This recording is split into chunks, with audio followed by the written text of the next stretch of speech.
Oceanic. Jane. Kathy. Tony. Tess. Tony. Cole. Marilyn. Ross. Terry. Bob and Kat. Go for it. Go for it. Oh, Go on. go on.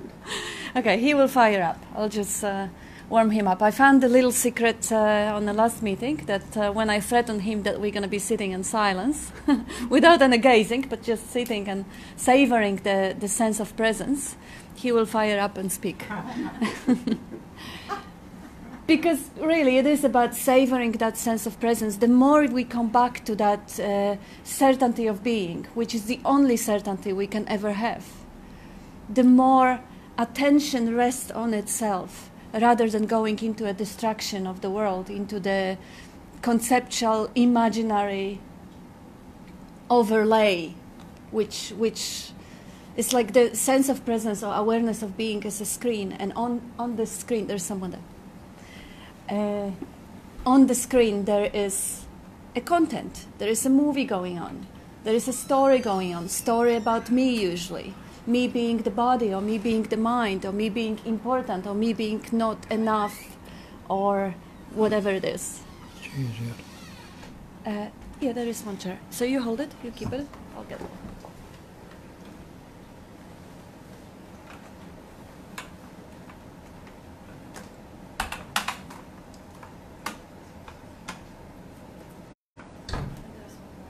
So this, yeah, you'll find it.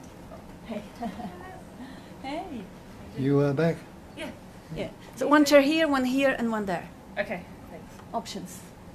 Good afternoon, Okay. everyone. Hey.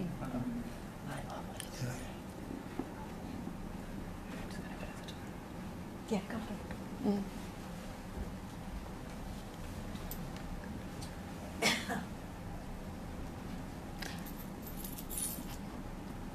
Yeah, so this is what it is really all about. This is all about coming back to what is true, stepping out from what is imaginary, and recognizing that the story is imaginary is so easy. I mean, you know, where is the story if we don't think about it? Where is the story of me? Where is all my past when I don't think about it? It obviously exists only in the thoughts, only in the thinking. So if it disappears when I stop thinking, it means it's not real. Because what's real is that which never changes. So what never changes, what disappears even if I stop thinking about who I am, or what I'm going to do, what doesn't disappear is the existence, the pure I am. So this one always stays there. So this one is the reality. So the more often we come back from the trip that our head is taking us for, the beautiful ride into the imaginary world, the more often we relax in the certainty of being, the more attention rests on itself and the more it blossoms in the way that conceptual mind cannot have a clue, cannot really understand or experience. That level of being, that level of Satchitananda, loving to be, being, knowing and loving to be, is completely unavailable on the conceptual level. It cannot be imagined. It cannot be experienced as something in the future, because it is also imaginary. Future is also, where is the future if I don't think about it? Again, it's just an imagination. It doesn't exist. So what's left, what's important, and what's the only thing that we could always rely on? The sense of presence, the awareness of being, the pure existence, the I am. That's the one thing that is not imagined, that has not been learned, that even if someone did tell me some time ago that I do exist, well, I can very easily verify it. If it stays, if I forget the language, I forget what everybody ever told me, is there. I can't deny it. Nobody can deny their existence. I mean, they can deny it, but it will be conceptual denial. They have to exist to deny it. So that is really what it is all about. To recognize true from false. To see what never changes and to see what appears on it. On the pure I am or existence or basic screen or silence, space, stillness appear the content. And in the space of seeing appears the content of forms. In the space of hearing appears the content of sounds. In the space of thinking, there are mental images appearing and thoughts appearing. And we often confuse it. We think that because it appears in my thinking, they are my thoughts.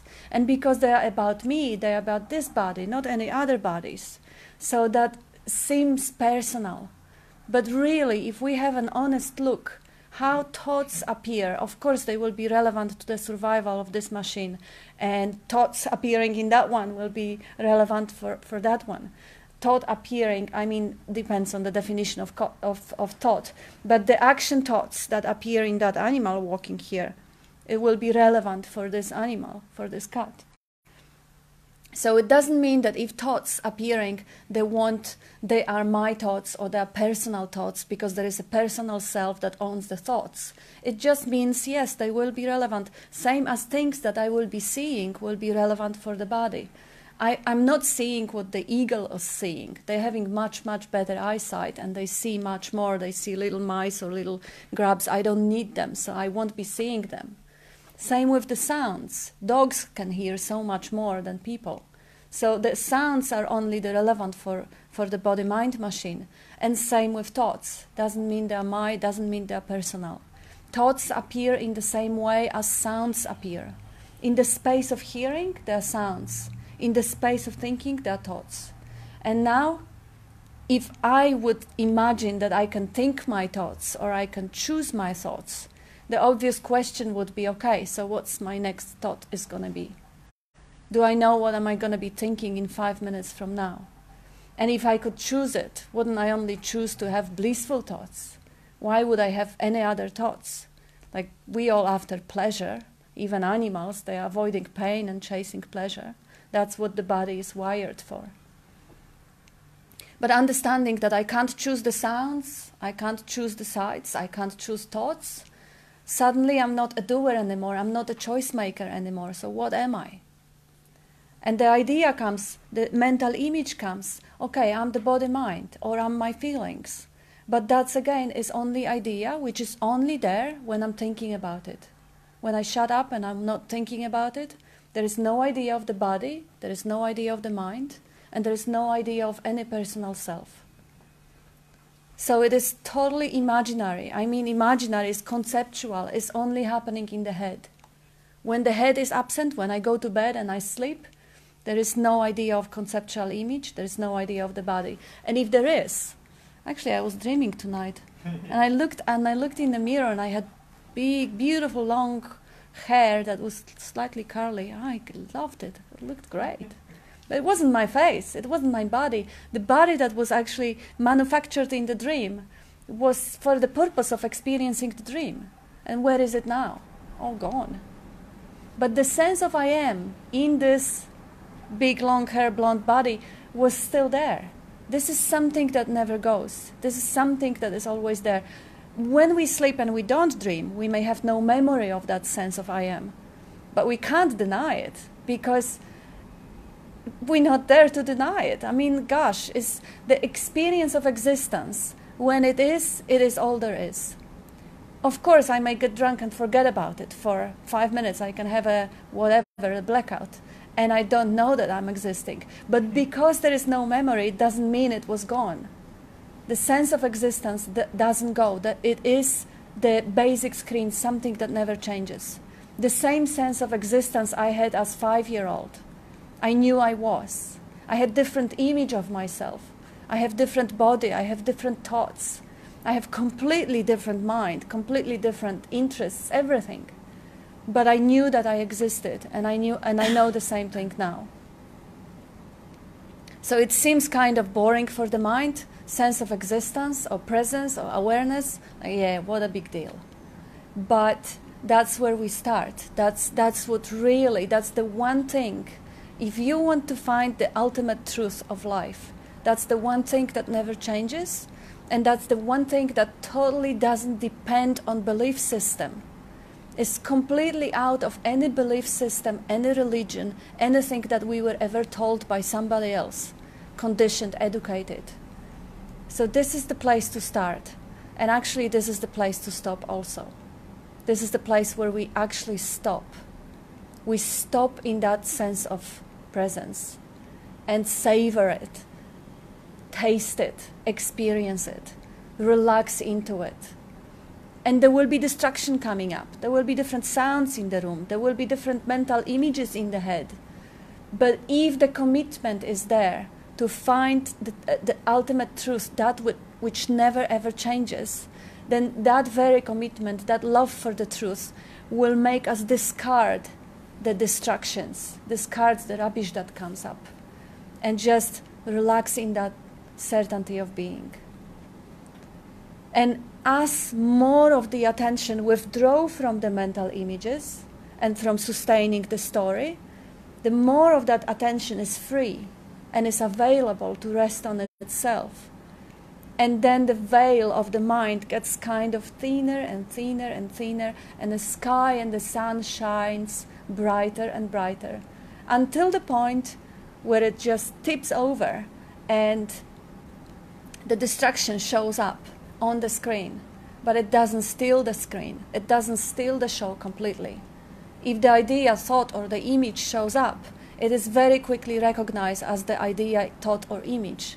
And the screen, it doesn't lose its priority anymore. So the dream is known to be a dream, and is totally loved and enjoyed as a dream, but it's not taken that seriously anymore. Even if there is a painful emotion happening, the painful emotion is welcome. There is no resistance to it. It's curiosity about it.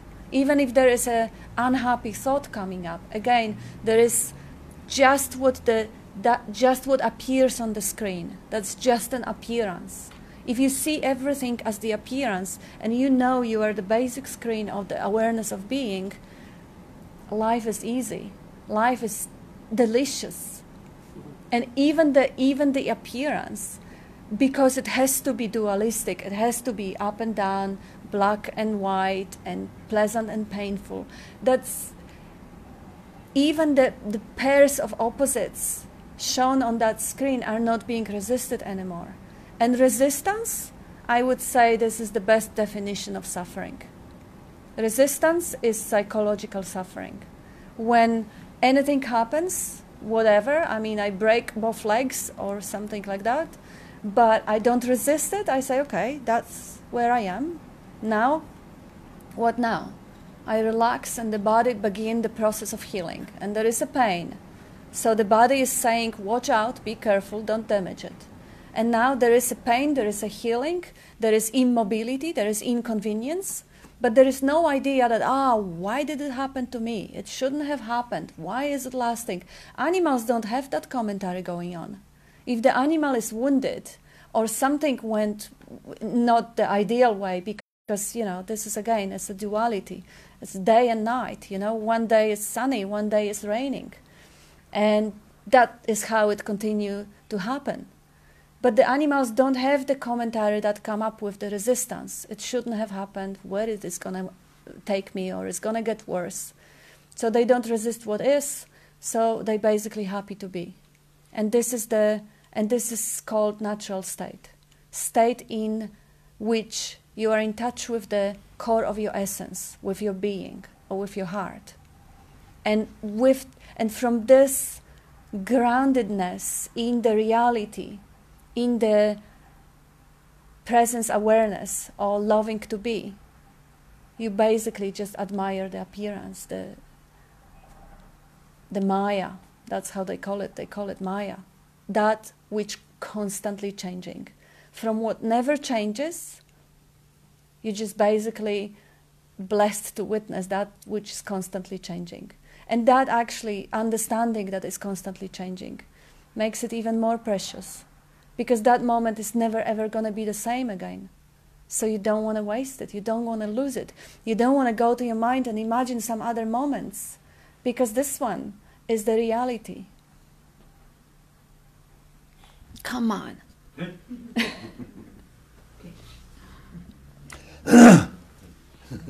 I'll hold it. You speak. I'll probably point out here the simplicity of this. It's the most simple thing there is. There's nothing simpler than one. And it's not even one. And all the great traditions are based on it. But they've lost sight of that with the people that have put extra concepts, ideas and images on. Like we call it non-duality. Even they mucked that up. So, not realising that there couldn't be non-duality without duality, and there couldn't be duality without non-duality. There's no one-ended stick. Each stick's got two ends, and it's the way the mind functions. It's got two: good, bad, pleasant, painful. It's always functioning in the opposite. They call it Advaita, and then people come along and say Neo-Advaita. How many Advaitas are there? Let's try dividing it up. It's the simplest thing in the world. It's as the Buddhists call it, non-conceptual, ever-fresh presence awareness. Just this, nothing else. Anyone who's not aware of present right now, or that presence awareness is not with you? No, you realise there's a recognition of this presence awareness. I am that presence awareness. Without any putting the concepts, the good, bad. What's a concept? A concept is only a mental construct. What we call the mind. Is there such a thing as a mind? If you think there's a mind, show me a mind. When you investigate, you realise there's no such thing as mind apart from thinking. And that's what Shakespeare told you a couple of hundred years ago. Nothing either good or bad, but thinking makes it so. Nisargadatta tells us the same thing when he says, nothing can trouble you except in your own imagination. Have a look at that. Imagination. Break it down to image in. Imagine. And realise we're creating all these mental images, putting on the top of the idea that I'm Bob, an Australian, a good fellow, people like me, people don't, I'm happy, I'm sad. We put all those images, mental images, on that ever-fresh presence awareness. Form these images, and we take the images to be real. Instead of pure sense of presence, which translates through the mind as the thought I am, it's I am Bob, I'm the Australian, I'm a good fellow, I'm not so good. We've got this conceptual image on it, made up of concepts. Kat was saying about all illusion. In the Advaita circles they call it Sat Chitananda, being, knowing and loving to be. Anyone who's not being right now? Anyone who's not knowing? Anyone who's not happy to be? That's existence, consciousness, bliss. Another way is putting it being, knowing, loving to be, and have an awareness of being. That's the happiness. So break it down whichever way you like. It's still, and they say that is all that, the five factors: existence, consciousness, bliss, nama, rupa. I am that existence, I am that consciousness, I am that bliss. The nama, rupa are the name and form. And they say that name and form is Maya. All the labels you put on yourself, all the names we put on yourself out there is Maya, or illusion. It is a phenomenal manifestation. Look up your dictionary, look up the word phenomena. And the definition of phenomena is that which appears to be. So whether you like it or not, you and I and everything in this room and the trees and flowers outside are all appearances in that cognising emptiness, the space-like awareness, the basic screen, the stillness and the awareness which everything appears on. Postulate or think of something that could be outside of that space. And what's the very first thing you see? The closest thing to your eyes when you open your eyes is space. You don't notice it. You notice the first thing in it and all the other things that are appearing in it. And that's what all this manifestation, it's all full of things. You and I are things before we put the label on we are this body. And the space-like emptiness that is empty. There is no thing in space. But all this manifestation appears in space. Can something come from no thing? It cannot. So the things, as I say, that you know yourself, they're not real. They're only what appears to be. They're only imagined, imaged in. And the name and form are my illusion. Where did the name and form come from? Or where did you begin? You'll say, I was born, but nobody can remember your birth. You didn't begin till about the age of 2, 2.5, and the capacity of reasoning developed. And you learnt words. Where did you learn the words from? Your parents, your school, your society, and everybody else. We've taken the word to be the real. But have a look at it. Is the word the thing? Take the word water. Can you drink it? Can you swim in it? Will you drown in it? Can you wash it? You can't. Does the word fire burn your mouth? Can you heat yourself with it? Can you cook with it? You can't. So what's this word I or me? It's just plain I or me until we put a concept on it. We put the concepts, other words on it. So you see, the word's not the real, and every word you've ever spoken or ever likely to speak has been learnt. You weren't born with any words. The 9 months in the womb, you didn't have any words. You didn't have a brain at one point of it. When you came out, the next 2 years of living, you had no words until that reasoning started about 2, 2.5, and you started to learn words. And then, from then on, instead of the natural living that's going on, we've transferred it into the conceptual imaging, the words, taken a word to be real. I am this body, I am this mind, I am this person. Where does the word person come from? Persona, the mask, an ancient language. Pointing out we've got this mask of concepts we put upon ourselves. Put ourselves on. Human is another word we put upon ourselves. I'm a human being. And you call God, if you believe in the word called God, is the supreme being. What if you took that label supreme off and took the label human off? Try and separate the beingness in this room right now. And you realise that's being a chair, that's being a carpet, it's being you, it's being me, it's being the curtain, it's being the mirror, it's being everything which we put labels on that's discriminated with these words that are not the real. So the Buddhists call it a cognising emptiness. It's that emptiness, the basic space and stillness, that emptiness has the capacity of reasoning, of cognising, knowing. And the Buddha made the statement that emptiness is form, pointing out that all this manifestation is empty. Because he turned around and said the other way, and the form, though it's appearing as forms, can be nothing other than the emptiness. It might appear as all the different patterns, shapes and forms, but it can't take it out of the emptiness. You can't take anything out of space. Try and postulate or think of something that's outside of space. What would it be in? No matter how deep you go, you must remember there's always something seemingly surrounded, that space-like in which it's appearing. And then I say it's non-conceptual, ever-fresh presence awareness. Presence awareness is not past awareness or future awareness. When you look at the concept of time, you'll see there's no such thing as time. Is there a past if you don't think about it? Pause a thought and have a look. What can you say without a thought? You can't say anything at all. You can't say it's past or future. Can you say it's a future without thinking? But then you'll say, I was in the past. Well, I'll say to you, try and live a moment ago. See if you can go back and live a moment ago.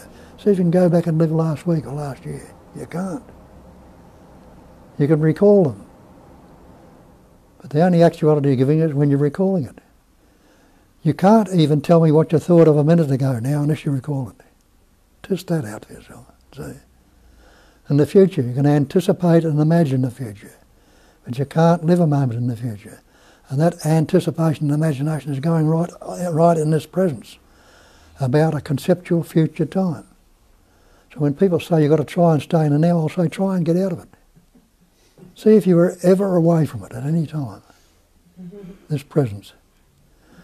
So that presence awareness is ever fresh and ever new. Don't have to relate it to the past. We build this conceptual image on ourselves and take the real to be what we are, the word, but it's not. See how that works out. Something comes up and I like it. How do you know? Well, I've experienced this before and it was good. And we like the things that are good. We don't want to get rid of them, not realising they're going to change. Just the same as this body is changing. You haven't got the same body as you walk into this room with. It's transient, it's constantly changing. There's cells dying in it right now, thousands of them. and being remote. So something comes up and I like it. We want the good things to stay. We don't want the bad, the opposites to come. So we like it. What do? We resist it from going. Try and keep it there. And don't you realise that any resistance you're going on in that body is conflict. You're in conflict with something if you're resisting. And conflict brings about that uneasiness, the despair, the guilt, the shame, remorse. All these psychological problems going on. And that's causing the unease. Another name of putting out uneasiness is dis-ease. You're not at ease. So there is resistance, conflict and disease going on all the time in this body. Something comes up that I don't like. Well, the same thing, I don't want, so I jump on this, try and push it out instead of trying to keep it there. Now the resistance is going in the opposite direction, trying to get rid of it. Again, resistance, conflict and disease. This is what's going on all the time in your life. And that's why we could say, why are you unhappy? Because everything you say, everything you do is for yourself, and there isn't one. There is no self-nature to anything. Try and find a self-nature to yourself, for instance. There is no self-nature to anything at all. And there's no static point to anything. It's all constantly changing. But the end of that Satchitananda is you are that. That's how I said, I am that. That is what I am. And you know that again in your language because you say, that's a chair, that's a carpet, that's me, that's you. We've put labels on the thatness and taken the words to be the real. I just pointed out before, the word is not the thing. So where does that leave you without the word? It doesn't mean to say words are going to stop. But the old scriptural saying it again is, know the truth. And the truth will set you free. When you realise that the words have got no power, no substance and no independent nature, they can still come up. You're going to add all the concepts and ideas and sensations that these thoughts cause. Fear is a sensation, which we've labelled the sensation, instead of seeing it as a fresh and new sensation in the body, a movement of energy, we've labelled it as fear because we had experience before. The label, the next one is anger. Next one is guilt. We put these labels on, take the word or the label to be real and get lost in them and bound in them. And look at the way the mind functions. You'll see it's constantly functioning dualistically. And it couldn't function in any other way. It couldn't be day without night. Couldn't be silence without sound, movement without stillness, winter without summer, presence without past. And the boundaries you put upon them are the word, present, past, good, bad, future, whatever. So the words have taken to be real, but remember you functioned for 2 years without the word. And in the womb you were growing and living there. That life, intelligence, energy was living in, growing that little fetus into the embryo when it was born. It's growing that body and it's growing it right at this moment. You are not doing anything about the growing of the thing. Didn't Christ tell you? Which of you can take what? 1 cubit. Yeah. By taking a thought, Yeah. add 1 Take cubit. no thought for your life. What you shall say, what you shall think, what you shall do. Your Father knows you have need of these things, and your Father, that life essence that you are, it's your Father's good pleasure to give you the kingdom. Which of you can, by taking thought, can add 1 cubit to his stature? Look at the birds in the air. You know, they don't sow grain to get their food. They don't build barns. They don't do this, do that. And the lilies in the field, he says, even Solomon in all his glory couldn't get the colours and the texture of one of those lilies. So you see, it's the thought. We beat ourselves up with the word, and yet the word's not real. Doesn't mean to say you won't use words. There's words pouring out of this mouth now. Is there a thinker thinking these words? Am I thinking each word before it comes up? I wouldn't be able to tell you that if I had to think about it because I forget so much now these days. That's right. The old body is aging and the words on it. So it's coming out spontaneously. like everything, spontaneously, beginningless and ending, always presence. And never forget that for an instant. You are that sense of presence. The sense of presence, the sense of being, the sense of knowing, the sense of loving to be. Don't get bound into the words or concepts. You can if you want, which we have done. Where has it taken you? And you've been looking on this, a lot of you have been looking for years trying to attain this or get something. But that's becoming. You want to become realised. Becoming is not being. Becoming is the concept of a future time. And there's no such thing. But if you can, you negate your beingness. Can you say, I am not? You can mouth it as much as you like. I am not, I am not, I am not. But you've got to realise there's something there enabling you to say that. So it's always and ever with you. Always and ever fresh and new. And you are always and ever that. Right. Beautiful. Yeah, what else to add? He says it all. I mean, you are being lived. There is no agency or entity inside you that is running the show. There's nobody there. There is no separate self. There is no separate me. You are being lived. There's just the same way the life essence is breathing you, is beating your heart. The same way that life essence is supplying thoughts. What is going to be done next? Or is supplying, even that life essence is constructing the false entity that you may believe yourself to be still. But because it's false, it could very easily be seen through. There is nobody there. There is no entity there. It's just a bundle of thoughts that are being believed. Once you look what they are, you see the thoughts and sensations and feelings and nothing else. So as he says, you are the awareness, the presence awareness, ever fresh. Only that, nothing else. And on that presence awareness, there are ideas coming up. I am the other, I am separate, I am an entity. But those are just an ideas. When you don't think them, they don't exist, they're not there. The separate entity is only possible when you think about it. So it is illusion, it is Maya. And it's completely redundant, it's completely unnecessary. We don't think thoughts, we don't choose thoughts, we don't take decisions. Decisions come up, thoughts come up. Even if the two contradictory thoughts come up, one of them is already kind of more alive, or it will become over time, and it will take a course of action. This is almost as if I am the empty screen, and on that empty screen there is a show going on. Sometimes the persistent thought will steal the show and hold it, especially if that's very, very emotionally charged. It will just run the show. But I, the screen, am still untouched. I may be completely forgotten because the whole attention is stolen. The whole computing capacity is taken by that persistent thought. So there is awareness of being is completely forgotten. It's not given any due importance. It doesn't mean it's not there. It's always there. The screen is always there. And it is and it isn't because it's not a thing. This is not awareness or consciousness or emptiness or silence. It's not a thing that we could find, make to an object and be aware of. This is not something I am aware of because this is what I am. And because this is what I am, I cannot be aware of it because I would have to stop being it to actually make it to an object in awareness. So that presence awareness is pure subjectivity.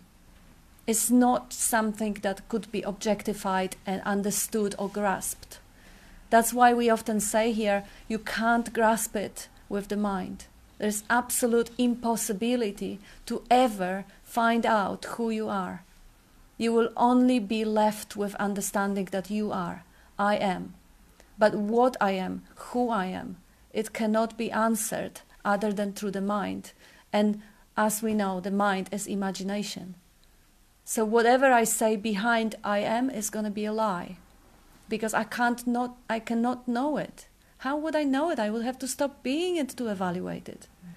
So I will always be left with complete unknown. But the beauty of the moment when when it is actually, when resonance happens on the level of heart, because intellectual understanding doesn't really give us much. I mean, there's one thing that is worthy of intellectually understanding, just one, that you can't grasp it with the mind.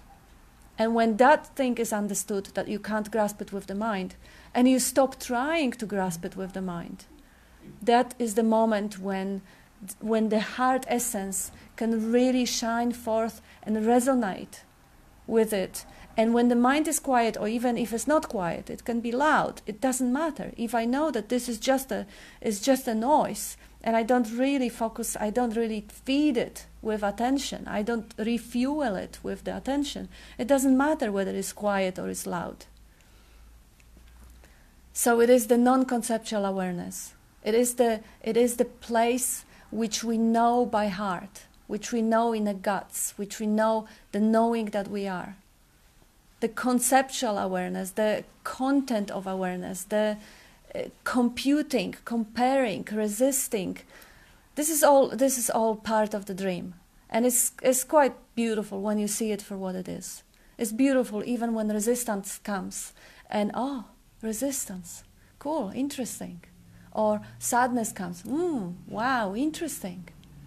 And there is no, it's just a show, but what is back there, what is untouched, is the non-conceptual awareness which doesn't belong to anyone. There is no me that owns it. There is no me that has to stay with it. There is just that and nothing else. It's just that life. There is no personal self that is necessary in all the process. The personal self appears only as an image, as a phantom, just like a mirage on the desert or a rainbow on the sky.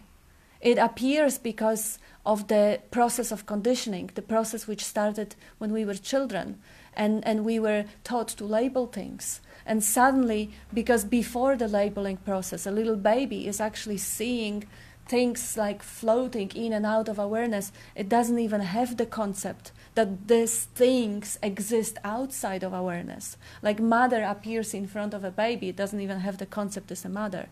But when she disappears to another room, she completely disappears, she doesn't exist. And it is about, I think science says, month 8, when children start conceptualizing space beyond their gaze. That there is something out there that I'm not seeing, but it exists. Besides that, it doesn't. It doesn't. In the immediacy, it doesn't. So through the process of conditioning and learning how to look at things, learning to imagine things outside of the gaze, of the immediacy, we created the images and we hold the world together. We project the world that is solid. There are objects in there. Again, the science tells us that they are all just field of probability. They are all atoms. They are all empty quarks. You know, the matter equals energy multiplied by square of light. But it's all opposite. Anyway, but it's all pure potentiality. But the way we actually learn to experience the world is the world of solid objects. And it's very, very easy to see how non-solid it is when we remember when we dream at night, when we remember we climb the mountains and how hard the rocks are when we climb them at night. That mountains in the dream are probably billions of years old, and then we wake up. Where are they? So it is really very, very similar process. So we can't really wake up from the dream in the same way as we wake up from the night dream, but we can wake up to the dream. We can wake up to recognize that this is the same mental process going on that creates the illusion, that creates the Maya, and we can appreciate it. And waking up to the dream, it means waking up from the individual agency or separate self or ego. So when I wake up from the idea that there is someone inside who runs the show, and I just let life look at itself, and let life hears itself, and just completely get out of the way. Now the dance is happening still as it always does. But there is nobody who takes credit. There is nobody who needs to alter it, fix it, change it, modify it. It doesn't mean, again, that the modification won't happen. If the persistent thought will come up, the body will do it. But this is not me doing it. This is not what I used to believe myself to be, doing any of it. It's just spontaneous functioning. And it's effortless. This is life which is completely effortless. And this is available. It's available for asking. I mean, when the search drops off, when the focusing in the mind and trying to find the answer in the mind, which basically comes with the package, with the idea, I'm not it yet, I don't have it yet, it must happen in the future. Future is mind. So the idea that, oh no, but I still feel that there is someone there and I still have to get rid of it. And I know it. Well, comparing to what? How do I know it? Oh, I feel my heart is closed and I'm not. How do I know it? How do I know that this moment as it is not just as it is, it's not that already? Obviously, I know it because I have the mental processing going on in the head, which tells me, no, I was promised the eternal bliss. I was promised the liberation, or I don't feel like Buddha or Jesus. You know, that comparison going on, that conceptual noise going on. If that one is switched off, this moment is as it is. And there is space, and there is silence, and there is pure existence, and there is nothing lacking, there is nothing missing, there is nothing wrong. There's nothing wrong unless I think about it. And staying in that, abiding in that, as that, we can actually observe the miracle of constructing that separate identity and deconstructing the separate identity and then constructing again and deconstructing again, and the content coming and going and changing, and thoughts that presume that this is about me or this is for me or because of me. And they are just content. They're nothing that is, well, it gets its due attention, but it doesn't need any more than the normal functioning. Tell me. I'll hold it. Okay. Anybody in this room who doesn't already know that? If you've got any doubts, questions or arguments, or if you've got taste of it, tell us about it, you know. It's open. Yeah, tell us about it. I think the imagination is our connection to the divine, and is currently there are many people that they don't give much credit to imagination, and I think is instead of like being like having our minds polluted by our physical five senses, if we focus on imagination, is a good way to connect to their innermost. So I think that's enough. Do you want the truth or you want imagination? You want the truth or you want a pleasure? Because yes, you can imagine gods and you can imagine you are in love with them and you can imagine beautiful, beautiful dream. And if that's really your calling of your heart, by any means, just enjoy it. Mm-hmm. Just enjoy it. But most of the people that come here, they're not about imagining better dream. They want to wake up from the dream. It's an interesting something that maybe I don't have that clear. But you know, you are to love the dream. If you want to find the divine part of yourself, who knows, this may be your, life will take you where it takes you. Mm-hmm. Who knows, right now, this may be your calling. Tomorrow it may change. Yeah. Say it, Bob. And look at all those scriptures that talk about the divine and God and all the rest of them, And yet, if they really took what it said in the scriptures, what do the Jews say? Hear, O Israel, the Lord thy God is one God, there is none other. What else? Muslims say there's no God but God. Allah is his name. Allah put a label on this thing called God. I and the Father are one, the Christians say. No. Buddhists say it's not ever fresh, non-conceptual presence awareness, just this, nothing else. So we split it up, we think there's somebody better or higher. They call it a higher power or a greater power. But, there's, what is it? They call God omnipotence, omniscience, and omnipotence, omnipresence. total presence, total power, total intelligence. So if it's total, does it leave room for any other power that you think is higher than you or lower than you? Take advantage of what you really are. You are that, and start from that fact. And the only thing that disconnects us from that is imagination. Okay. Oh, Yeah.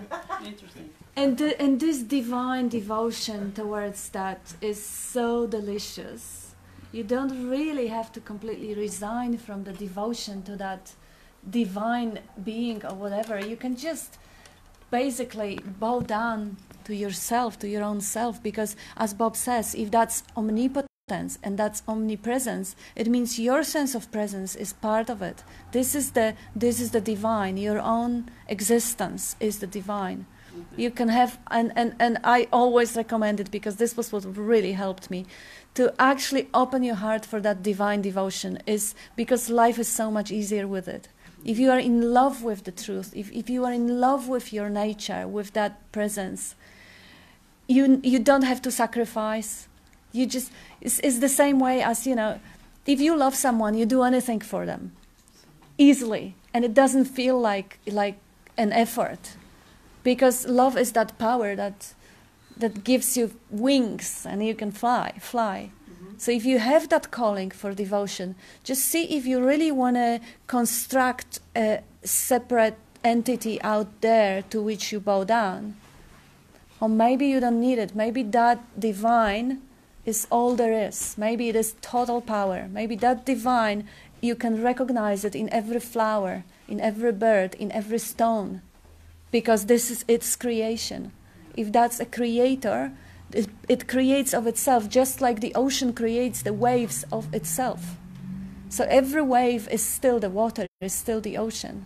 So you are the extension of that creative power, because you have been created, and you constantly are, because there are cells in your body changing, there are thoughts being created, there are mental images being created. You are this creator. Mm-hmm.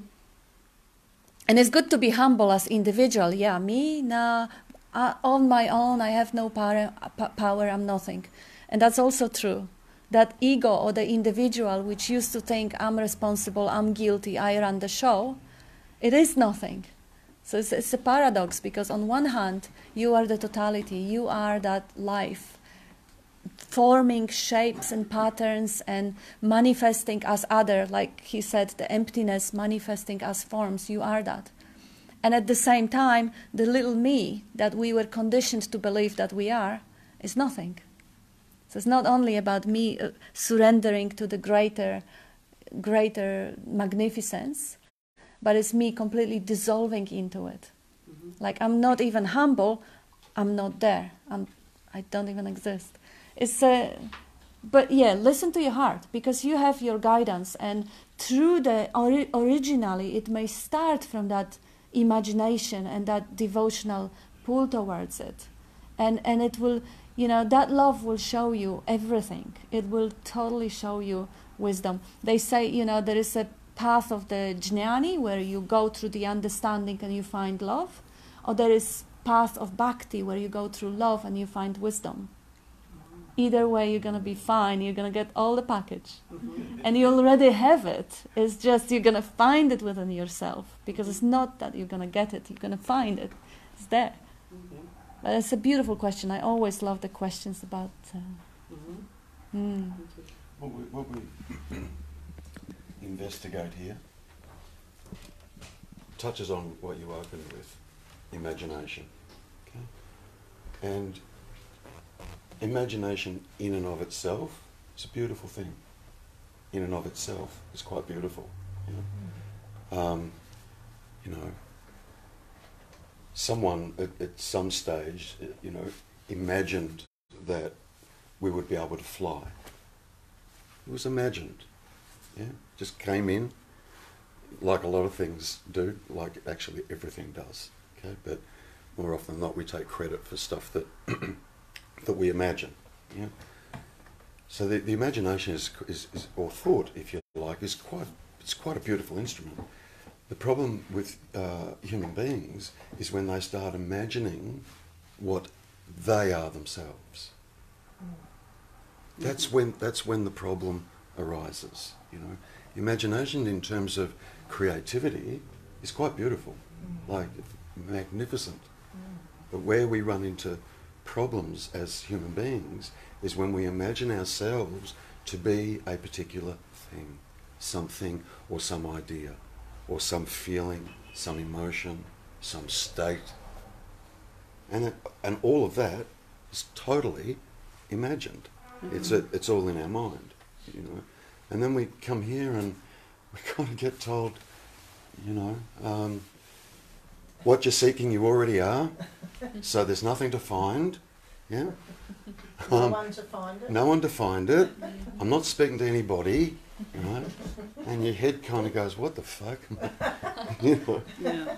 So, you know, what we're encouraged to do here is, instead of grabbing onto an ideology, whether that comes from a religion or, I don't know, some sect or some group or, you know, whatever, instead of grabbing onto an ideology, you know, conceptually, and then trying to live that as an idea in our lives, what we're encouraged to do here is actually see if that I imagine myself to be is actually real. It's actually, is it actually a thing? Yeah. Is it solid? Does it have substance? Can I point to it? Yeah? So, for example, okay, right now you're seeing, correct? Let's just say you're looking at that, right? Mm-hmm. You're seeing. Are you aware of seeing? Maybe, yeah. Maybe. Close your eyes. Are you aware of seeing? No. Yes, you are. Okay. You're just seeing darkness or seeing no thingness. Oh, yeah, okay. But Oh, you're yeah, still yeah. aware that there's seeing taking place. Mm-hmm. Correct? Okay. So are you aware of touching? Oh, yeah. Yeah? You aware of that? Smelling? It'd have to be an odour in the air, but smelling? Tasting? Mm-hmm. Hearing? Aware of the hearing? Yeah? Okay. Now, go looking for the seer. Are you aware, right here, right now, in present time, are you aware of the seer? Who's this you? What's the seer? Great question. Is there a me present? Maybe what we're feeling. Pardon? Maybe, yeah, what we're feeling right now, what we are. When you're functioning out there in the world, yeah? Do you feel separate? Do you feel like you're a human being that has choices, that's making choices and doing things and so on and so forth? Pretty standard, yeah? Mhm. Is that what you're experiencing? Yeah. Okay, so there's a me present that's doing all that stuff, yeah? Well, there seems to be a me present doing all that stuff, yeah? So you would naturally assume, if that's the case, that if I ask you, is there a seer, you'd have to say, yeah, sure, I'm seeing. Me is seeing. I'm hearing, I'm tasting, I'm touching, I'm smelling, and so on. Agreed? Mm-hmm. Okay. So when you're looking at me now, you're aware of seeing, correct? And right now, are you aware of the seer? No. Great. Are you aware of the hearer? You can hear that. You can hear that, can't you? Yeah. Totally aware of that sound. Yeah? And presently, right here, are you aware of the hearer? Not really. Yeah? Are you aware of the taster? Are you aware of the toucher? Are you aware of the smeller? Mm-hmm. Yeah? Okay. So what brings the being, the so-called meanness, or that so-called self-identity, into what seems to be real and seems to be alive and seems to be present, is just a thought. It's me seeing. It's me hearing. But the reality is, if you really look at it, there doesn't have to be a me there at all for all that stuff to still be happening. But me steps in and claims ownership of it. I see, I hear, I taste, I touch, I think. You're aware of, one can be aware of thinking. Can you find the thinker? Like really, can you literally, right here, right now, in this present moment, can you find the thinker? No. Okay, so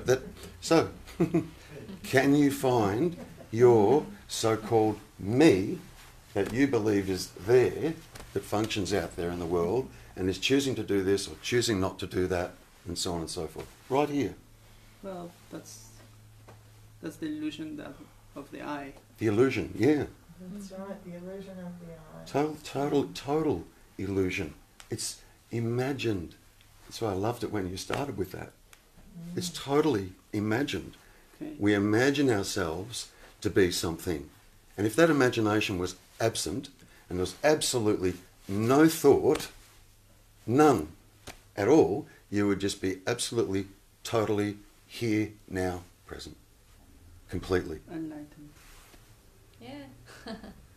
Yeah, you can call it enlightened. You can, but the reality is, if there's no thought, if there's absolutely nothing going on, zero, there's nobody there to be enlightened. Yeah. Yeah. So that would be a state of meditation.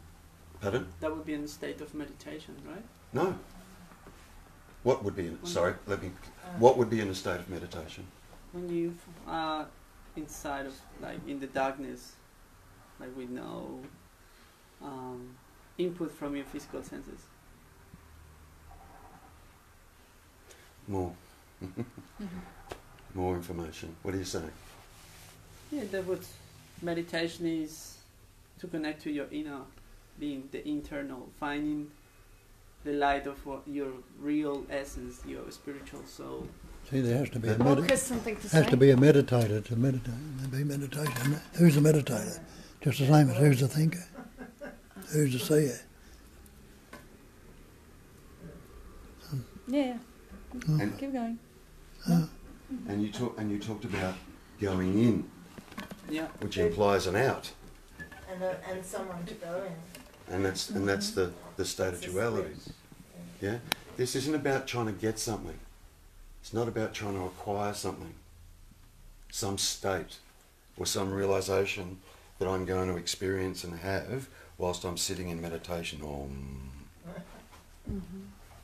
Okay? This inquiry is about trying to discover what is it that blocks me from that divine that you originally talked about. What is it? Why do I not feel connected to this divine presence? Why? And then what we do is we try and go looking for it. When we're divinity itself, Right now. And the right now. the very block is the idea that I am, and I'm disconnected, and now I am is going to go looking for it. Me is going to go looking for it. But the only way for that to actually fully, this is incorrect, but the only way for it to fully come into being is when me is absent.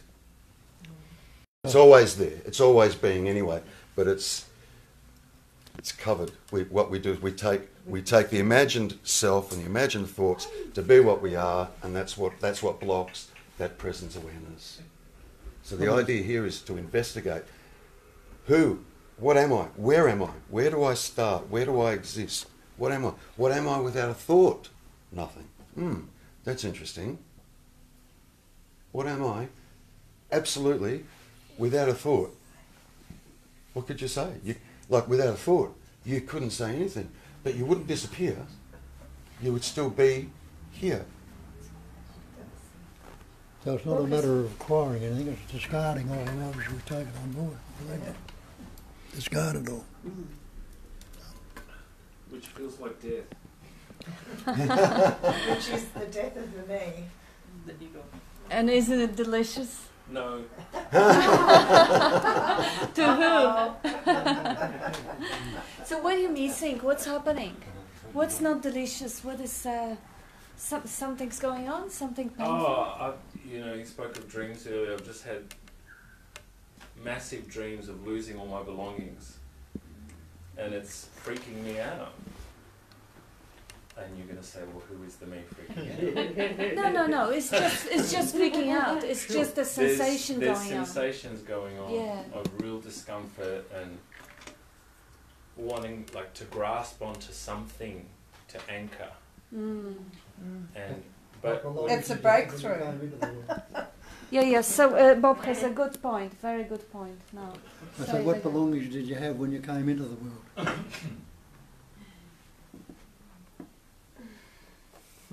presence. Yes, and you're Have going you to lose lost it. Hmm? What? Have I lost that? Yeah. No.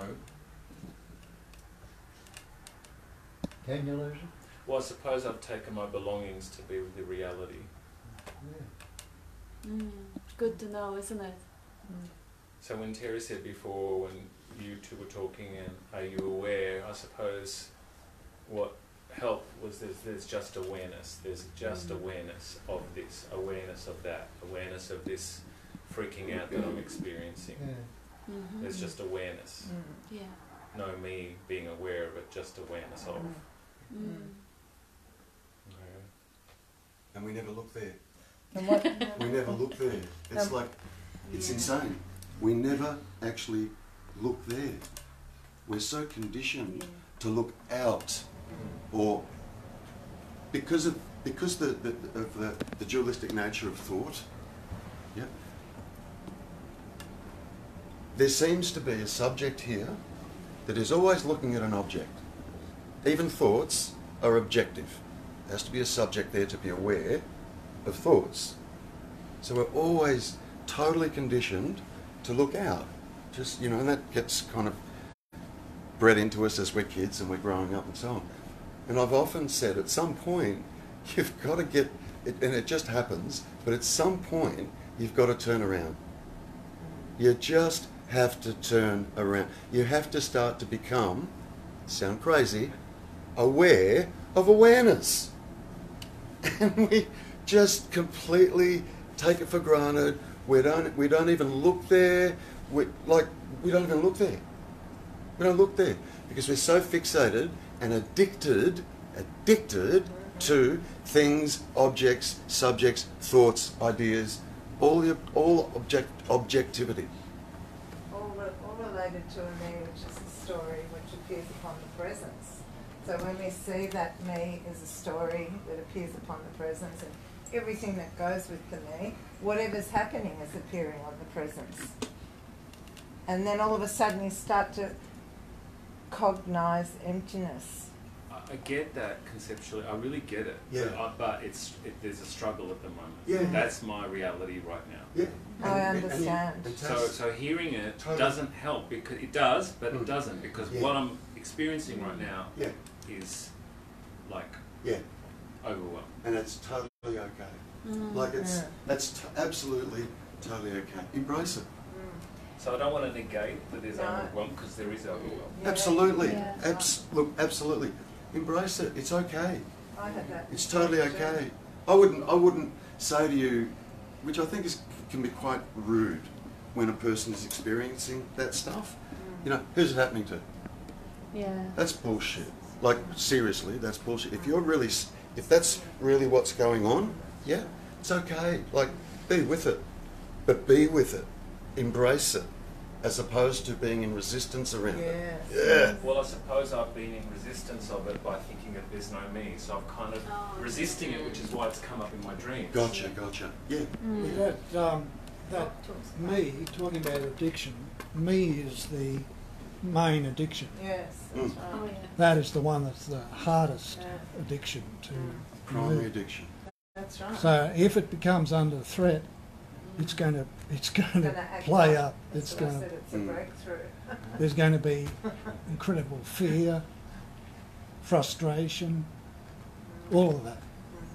I was telling Bob earlier this week that I was away last week on a retreat, and I actually felt like I was going to die. Yeah.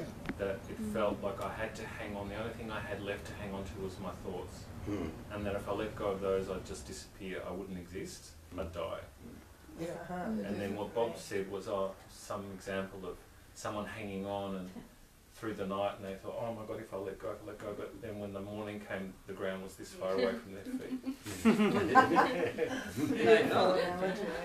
Do you think it adds to overwhelm or take from it to focus on noticing the moments where it's just something's just coming in, and then so instead of the concept doing all of the feelings that pop up around that, just the pure physical entry for as long until it blows up, which it will. But maybe just focus on something physical for a moment. Obviously, it gets overwhelming. Well, right when after Tara that. was talking about aware of sight, aware of hearing, aware, that took me away from just being consumed by the overwhelm. It was It's just what tends to make it worse. Whatever it is that's going, whatever fear may be coming up, or whatever desire may be coming up, like fear of loss, losing possessions, let's say, whatever it is that is manifesting or coming up, what keeps it in play is attention on it. Just attention on it. That's what keeps it there. If one had the capacity to completely shift their attention, completely shift their attention from that, it stops existing. It literally stops existing. So even and it can be hard when that's going on. I totally get it. So maybe what you could do is just, and I heard this being spoken last night, if you just try and attempt to take 10% of the attention away from what's going on and leave 10% for that awareness that's aware of what's going on. I know that sounds like a process and a concept, but I think you will pick up what it is that I'm trying to say. So it's a bit like when you first come into these groups. Okay, when we first come into these groups, and I've said this before, we come in and whatever it is that's going on in our mind, we wear it like a skin. It's so close, and it becomes who I am. Whatever it is that's going on in here, that's my reality, and that's who I am. And after being exposed to this for a while, we tend to get a bit of separation from it. A bit more separation. Then all of a sudden there comes a point where we start to become aware that, hold on a minute, there's something here that's subjective, that is aware of all that stuff that's floating through thought, if you like. So, and you've experienced that, I know you have, because we've had conversations. I know you've experienced that. So the same in relation to what's currently going on for you. Right now it feels like you're wearing it. It does, and it's fucking awful. Stop saying that. And I like what What you is it? said. Bob I has like something to I say. like what you said before about, the me is the biggest addiction. Yeah. I come from a 12-step background, and that's how I got to this through. Yeah. I see that selfishness, self-centeredness related to the me is the root of my problem. And we can point in all sorts of different ways, but the minute we see that, we are in conscious contact. We are in conscious contact. The minute we see that we're caught up, we're in conscious contact. And so that's the me dying without us doing anything, because there's nobody to do anything. It's the minute we see that, you see it as a problem. I see what's going on for you as a breakthrough. Because you see that. Do you understand what I mean? So you are in conscious contact. Bob had something to add. So is anyone in this room unaware right now? No. If you're not unaware, you must be aware.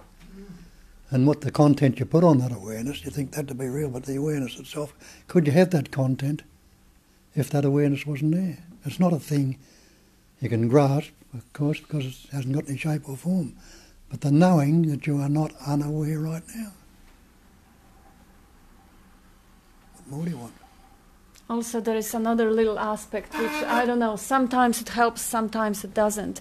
But because everything is totality, because the whole manifestation is holographic, now you are feeling this awful fear, awful overwhelmed with, not wanting to disappear, not wanting to die, not, that dread, really. Can you actually experience this as there is a love element in it, like not wanting to die? What more beautiful than love for life it is, really. Like if you actually see it as, because everything is totality, in every element, in every situation, there is complete whole universe holographically present and included. If you actually see it this way, oh my gosh, this is, because if there is just awful energy, that contraction and that yuck, then you obviously naturally want to stop it. And the resistance to it is also love. It's love for the safety and the comfort and the beauty. There is this beautiful quote from Nisargadatta showing up how everything, absolutely everything is love. Fear is love, because this is the love for security and safety of the body. Seeking is love. This is the love for the wisdom and the knowledge. Everything is love. The question is it the love for the, is always love for the me and the my. The question is the me a little contracted entity, or is the me pure life, pure essence as it appears and expresses? Because if the love is for the me, the little me that doesn't want to hang, is hanging onto that cliff and doesn't want to let go, yeah, that me deserves love, totally, just love it, because this is what is. This is also the way the life is expressing itself right now, so this is also life. But this love can also explode, this is Nisargadatta's word, explode and embrace the whole universe. And now, if you love that life wants to experience contraction right now, and the awfulness, and the suffering. And you basically just, all right, I love that life. I'll let it experience what it is. It experiences the